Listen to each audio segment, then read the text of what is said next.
Bonjour à tous, bienvenue amis pêcheurs dans notre énième numéro du mini-journal de la pêche en Périgord. Alors voilà, une petite année s'est écoulée, mais nous sommes toujours présents avec l'ami Aloïs.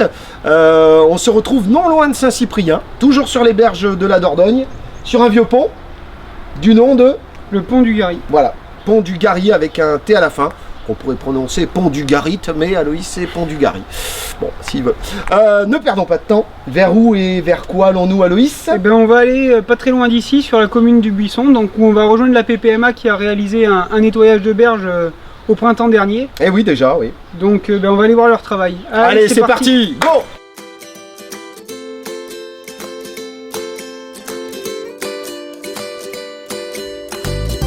Et chacun ne fait pas n'importe quoi. Moi, j'attendais que le grand vienne pour attaquer en bas. Comme on fait toujours en bas, j'ai dit... Et voilà, fais toujours, écoute, moi je le faisais tout seul à un moment donné, j'ai qu'à dire, voilà, où on va là, hein.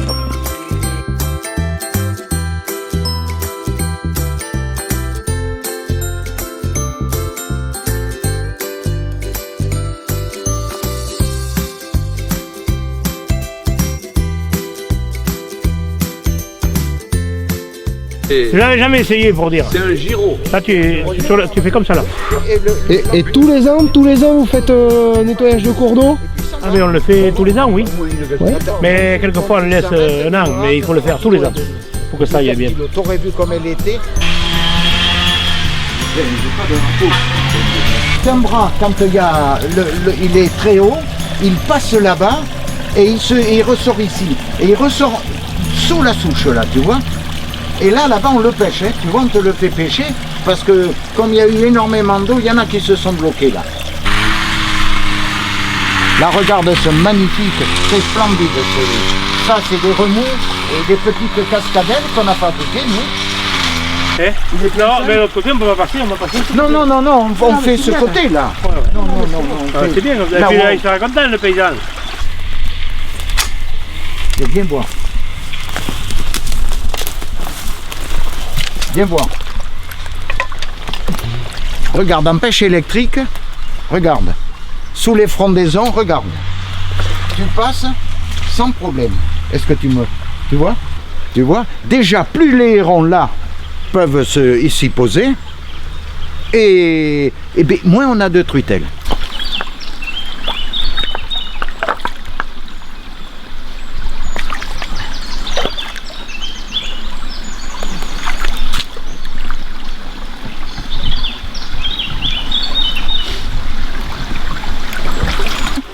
Pour que si l'eau baissait un peu trop, ça puisse me faire une petite retenue. Là, on va voir si...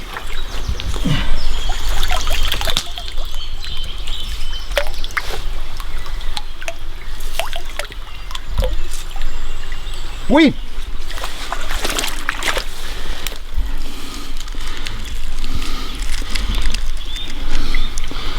Tu la vois? C'est la larve à la petite bête, ça. Et là, pour la faire sortir, je crois qu'on va s'amuser. Parce que regarde ces racines, elles sont toutes dessous. Le bureau se compose de 13 personnes. Donc il y a le président, le vice-président, un secrétaire adjoint, trésorier adjoint, et puis après des administrateurs. Et en général répondent présents ceux qui, bien entendu, sont disponibles la semaine. Et là, nous étions, sur les 13, nous étions 10. En route alors, hein. Il y a tout l'abus d'ailleurs. Non, parce que... mais là.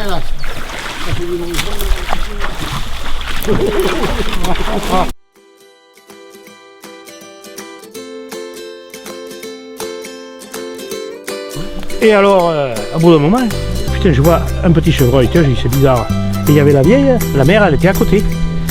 Et puis, il était là derrière la boule de foin, il était là comme ça, j'ai dit mais qu'est-ce qu'il branle? Alors je me suis arrêté, j'ai regardé.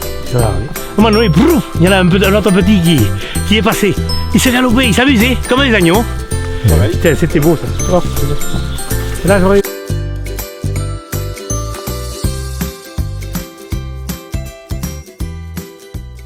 Donc un grand merci à toutes ces APPMA qui réalisent des travaux d'entretien comme celui qu'on vient de voir. C'est des travaux qui sont nécessaires pour le maintien des milieux et la pêche. Donc merci à eux.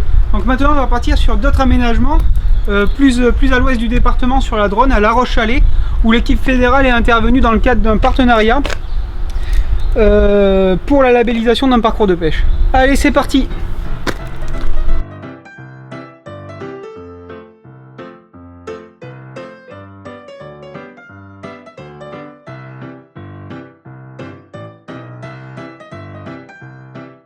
Jacques Menu, maire de La Roche-Chalais. Voilà, c'est la 3e année que nous recevons les chantiers internationaux jeunesse par l'intermédiaire de l'association Sémévol. Et cette année, les chantiers avaient pour thème l'entretien des berges de la Dronne et la pêche. Donc Sémévol, c'est une association qui est active depuis maintenant 4 ans sur la Dordogne. Donc on fait des chantiers internationaux principalement, notamment aussi des échanges de jeunes. Donc voilà, l'idée c'est d'avoir des jeunes de différentes cultures, différentes origines, qui se retrouvent sur des projets. Les 2 premières années, on a travaillé sur les sentiers qui relient le village à la rivière. Il faut des aménagements, donc des tables de pique-nique. Il faut un ponton. Il faut également une aire sécurisée, donc c'est pour ça qu'il y aura encore la pose de la barrière. Il faut des sanitaires, une aire de jeu, donc il y a déjà tout sur place. Et ce que ça va offrir, cette labellisation, c'est une visibilité nationale. Car après, on trouvera une communication aussi bien sur le site internet de la Fédération nationale que de la Fédération départementale. 2, 3. Viva la pesca! Yaşasın balıkçılık! Zit het op schermen! Vas-y, ça tourne. Vive la pêche! Et encore? Vive la pêche! C'est le petit wouh! Amis pêcheurs, maintenant sors les enfants de cet écran, car l'homme que je vais te présenter est né dans les steppes de la Mongolie. Il a traversé des mondes, il a été refoulé à la porte des enfers. Il sentait trop mauvais, c'était une infection. Il s'est nourri du sang de la bête de Frankenstein. Cet homme, c'est le professeur Maximus. Bonjour à tous. Aujourd'hui, nous allons vous présenter une espèce de poisson méconnue du public et des pêcheurs qui s'appelle le chameau. Alors avant tout, je voudrais retirer toute ambiguïté. On ne confond pas un chameau avec un chamal, ni des chameaux avec un chameau.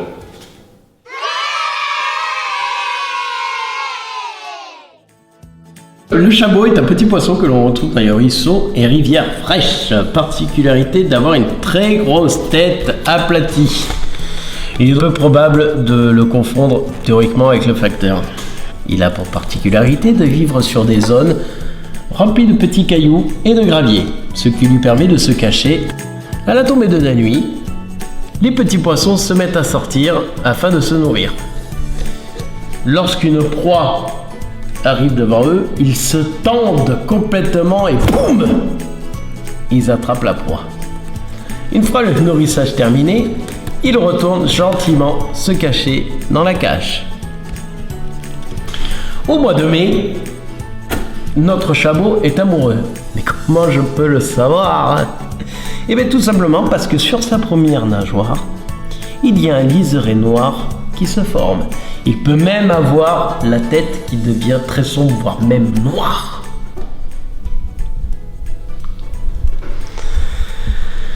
Mais c'est pas parce qu'il est amoureux qu'il va aller courir les balles, hein, évidemment. Il est obligé d'attendre qu'une femelle arrive. Cette femelle qui est là, regarde, ça m'a pas l'air trop mal là-dedans, mais j'hésite. Hop, non, je vais y aller. Alors vous pensez bien que Pépère, lui, en attendant, il va nettoyer correctement sa petite cache, ok, en battant des nageoires. Et puis, un beau jour, la rencontre se fait. Ils font leurs petites affaires, la femelle va expulser entre 50 et 200 œufs. Une fois que cette dernière a pondu, eh bien figurez-vous qu'elle va pas rester, elle va partir. Tout le monde dit qu'il paraît que c'est les soldes. Mais bon. Surtout que c'est lui qui va garder tous les petits. Il va les garder combien de temps? Eh bien entre 3 et 4 semaines. Qu'est-ce qu'il va manger le chameau? Le chameau va venir, hein. Et bien figurez-vous qu'il va être obligé de croquer ses petits. Et donc si au final on se retrouve d'une ponte de 200 à 250 œufs à 50. J'espère que vous avez tous retenu la leçon sur cet exposé.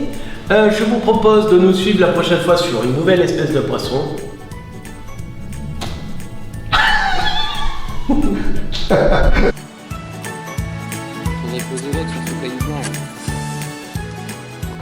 Merci Max pour cette belle présentation.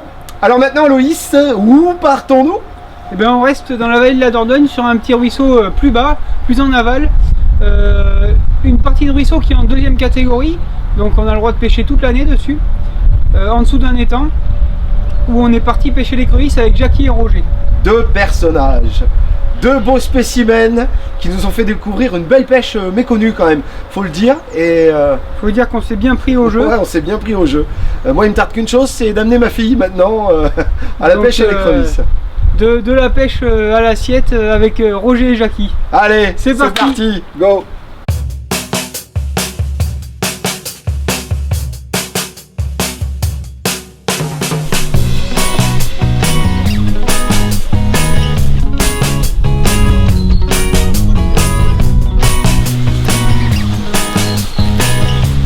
Il n'y a rien non plus.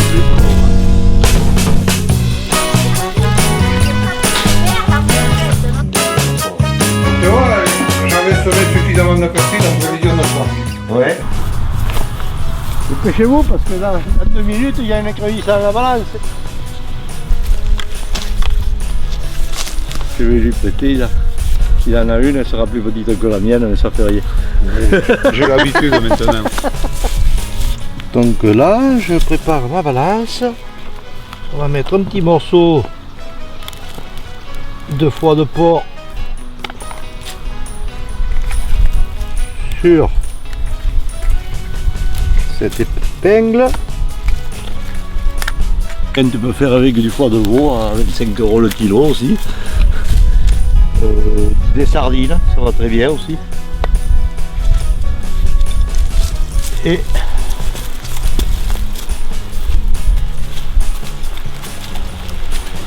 il faut essayer de mettre surtout à côté d'endroits un peu où il y a des racines, quelque chose qui puisse leur servir de cache aux écrevisses.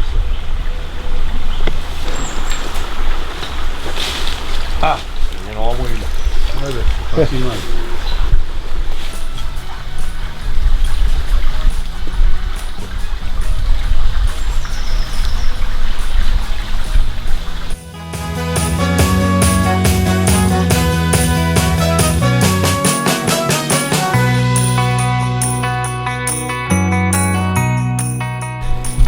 C'est plus facile que les truites, Jackie. C'est plus facile que les truites de son. Ah ouais, mais ça, et en fait, elles arrivent super vite sur l'appât. Et Vous les mangez à midi? ça peut être beaucoup plus rapide. Hein. Roger, il fallait qu'il soit un peu chaud. Maintenant, c'est parti. Il passe la queue dans le grillage, lui. C'est mal. Le homard. Tiens dessous un peu. Deux prises par-dessous. Ça, c'est le problème que c'est pas. Ah, mais là, dis donc, ça fait une belle levée. Ah ouais. Combien il y en a? 5, 6.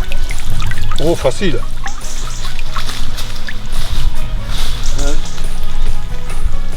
Tu vas casser la canne, Roger. 1, 2, 3, 4, 5, 6, 7, 8. Ah, quand même. Oui. On a passé une grosse heure, je crois, quand même.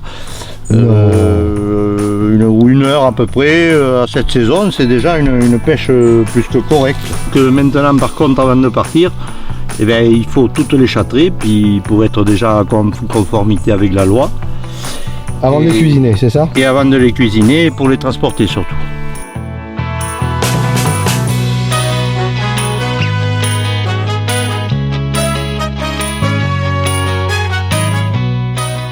Alors là, on est bien les petits, et là ça va démarrer.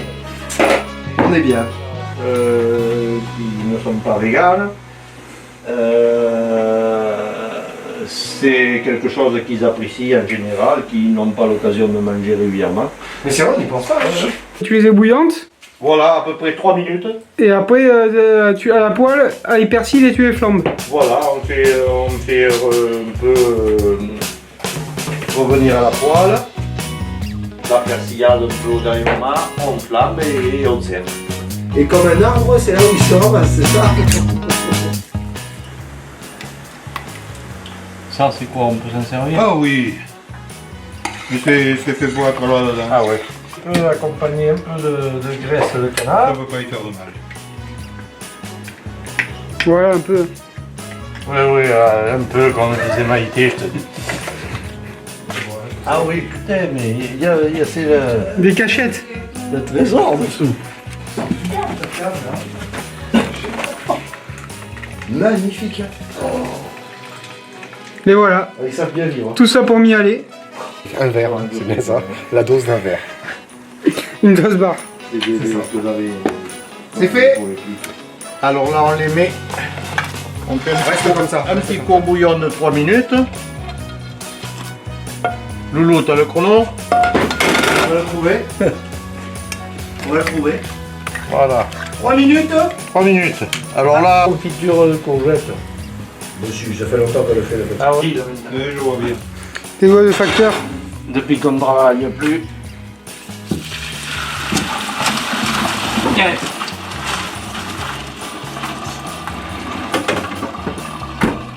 Et tout ça. Allez, et puis maintenant, dernière phase. Ah ouais, elles sont rouges quoi, c'est du homard hein. Ça rouge pareil, c'est des crustacés. On sent pas, hein. On sent pas à la caméra, c'est dommage.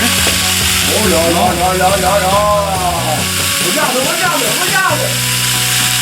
Là, on remarque que c'est quand même copieux le blanc de la minute. On l'a mis Vas-y. au bouillon. Là, tu mets quoi là? Là, on va faire flamber. Tu vas sur la sortie aussi. Tu as filmé. Ça sera filmé. On va combien ça? Un demi-verre. Allez, mais on peut. Fais gaffe, ça monte Tu ne flammes pas de suite, tu Fais gaffe, à tout moment il peut sortir.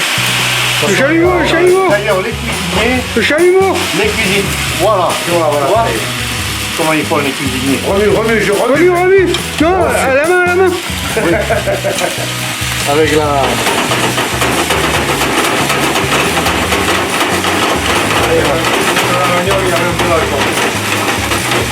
Allez, Avec les doigts les gars, c'est ça? Ah, et pour les pâtes les plus grosses, vous pouvez les péter à l'épaule. Allez. Tu vois, je disais, il y a beaucoup de frères pour chasser. Tu l'achètes. Il y a le service, il y a le marché. Voilà, j'ai bossé ça. Oui, Les gars, il arrive. qu'est-ce qui se passe? Mais là, je te dis qu'il arrive. C'est le point de réglementation.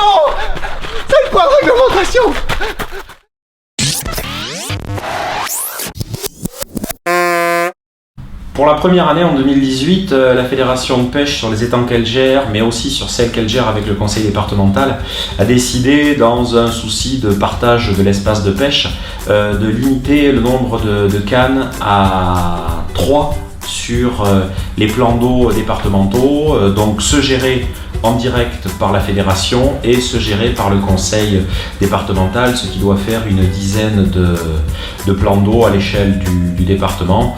Attention, certains plus petits ou en première catégorie, comme Fossmagne ou Font-Grand, ont des limitations à 2 cannes soit sur certaines périodes, soit toute l'année. Mais pour tous les grands plans d'eau du conseil départemental et gérés directement par la fédération, dorénavant, la limitation du nombre de lignes est à 3 par pêcheur. L'actu, c'est aussi quoi, Loïs, l'actu? Eh bien, au niveau du fonctionnement de la Fédé, un changement au niveau du CA. On a changé de président. Jean-Marie nous a laissé, a laissé son poste de président à Jean-Michel Ravaille. Merci Jean-Marie nous pour ces quasi 2 mandats. Jean-Marie qui est toujours au conseil d'administration. Qui reste pour l'instant au conseil d'administration. Et Jean-Michel Ravaille qui lui faisait partie du conseil d'administration. Et qui devient président. Voilà, qui devient président. L'actu c'est aussi un hiver, un printemps compliqué au niveau météorologique. Un début d'année au niveau pêche qui a été mouvementé. C'est ça. Beaucoup d'eau en janvier, beaucoup d'eau jusqu'à fin juin. donc qui ont marqué la pêche forcément et les niveaux d'eau. Je sais pas si vous avez eu beau temps, moi c'était nul, hein. C'était pas terrible, c'était pas terrible cette année. Pour les alvinages, ça a dû être compliqué. Au niveau des alvinages, très compliqué, on a fini d'alviner les truitelles début juillet. Donc maintenant, là, à l'heure des pêches automnales, on s'aperçoit que le taux de réussite est plutôt moyen. Il y a des endroits où ça a marché, des endroits où ça a moins marché, selon quand est-ce qu'on les a alvinés. C'est les aléas du c'est notre travail, c'est comme ça, ça fait partie de notre travail. On prend note pour les années à venir. C'est ça. Alors un printemps, un hiver compliqué, un printemps difficile, un bel été. Par contre, on a un automne absolument splendide. On a une météo fantastique. Ce serait dommage de s'en priver. Et puis vous l'avez vu, il y a la pêche de l'écrevisse. On n'y pense pas forcément. En deuxième catégorie. En deuxième catégorie, bien sûr. Voilà, on a à peu près fait le tour assez rapidement de cette actu. On se retrouve bientôt, on va essayer. 2-3 ans, comme d'habitude. Et puis, écoutez, on vous dit à très bientôt. Ciao, ciao!